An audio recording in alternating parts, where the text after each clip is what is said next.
اب 12ویں مہینے یعنی ادار مہینے کی 13ویں تاریخ کو جب بادشاہ کے حکم اور فرمان پر عمل کرنے کا وقت نزدیک آیا اور اس دن یہودیوں کے دشمنوں کو ان پر غالب ہونے کی امید تھی، حالانکہ برعکس اس کے یہ ہوا کہ یہودیوں نے اپنے نفرت کرنے والوں پر غلبہ پایا، تو اکسویریس بادشاہ کے ساتھ صوبوں کے یہودی اپنے اپنے شہر میں اکٹھے ہوئے کہ ان پر جو ان کا نقصان چاہتے تھے ہاتھ چلائیں، اور کوئی آدمی ان کا سامنا نہ کر سکا، کیونکہ ان کا خوف سب قوموں پر چھا گیا تھا۔ اور صوبوں کے سب امیروں اور نوابوں اور حاکموں اور بادشاہ کے کارگزاروں نے یہودیوں کی مدد کی، اس لیے کہ مردکی کا رعب ان پر چھا گیا تھا، کیونکہ مردکی شاہی محل میں معزز تھا اور سب صوبوں میں اس کی شہرت پھیل گئی تھی،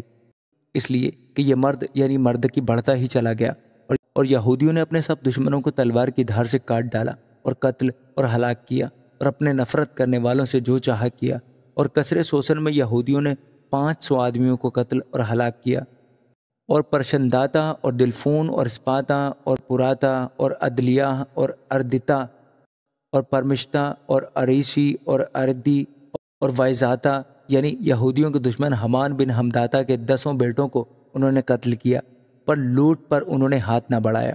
اسی دن ان لوگوں کا شمار جو کثر سوسن میں قتل ہوئے بادشاہ کے حضور پہنچایا گیا، اور بادشاہ نے آستر ملکہ سے کہا کہ یہودیوں نے قصر سوسن ہی میں 500 آدمی اور حمان کے 10 بیٹوں کو قتل اور ہلاک کیا ہے،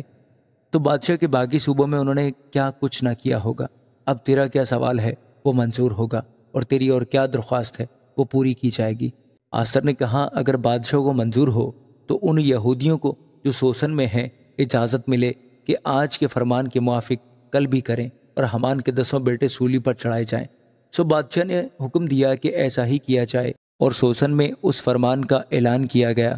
اور حمان کے 10 بیٹوں کو انہوں نے ٹانگ دیا، اور وہ یہودی جو سوسن میں رہتے تھے ادار مہینے کی 14ویں تاریخ کو اکٹھے ہوئے، اور انہوں نے سوسن میں 300 آدمیوں کو قتل کیا، پر لوٹ کے مال کو ہاتھ نہ لگایا، اور باقی یہودی جو بادشاہ کے صوبوں میں رہتے تھے اکٹھے ہو کر اپنی اپنی جان بچانے کے لیے مقابلہ کو اڑ گئے، اور اپنے دشمنوں سے آرام پایا، اور اپنے نفرت کرنے والوں میں سے 75,000 کو قتل کیا، پر لوٹ پر انہوں نے ہاتھ نہ بڑھایا۔ یہ ادار مہینے کی 13ویں تاریخ تھی، اور اسی کی 14ویں تاریخ کو انہوں نے آرام کیا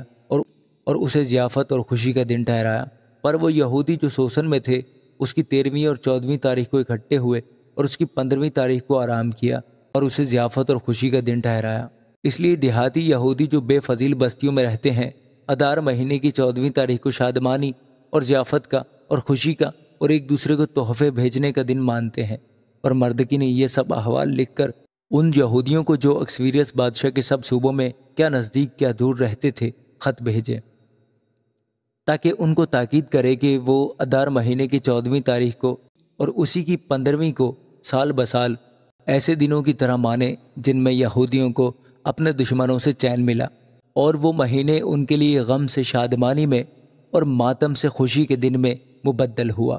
اس لیے وہ ان کو ضیافت اور خوشی اور آپس میں تحفے بھیجنے اور غریبوں کو خیرات دینے کے لیے ٹھہرائیں۔ یہودیوں نے جیسا شروع کیا تھا اور جیسا مردکی نے ان کو لکھا تھا ویسا ہی کرنے کا ذمہ لیا، کیونکہ حجاجی حمداتا کے بیٹے حمان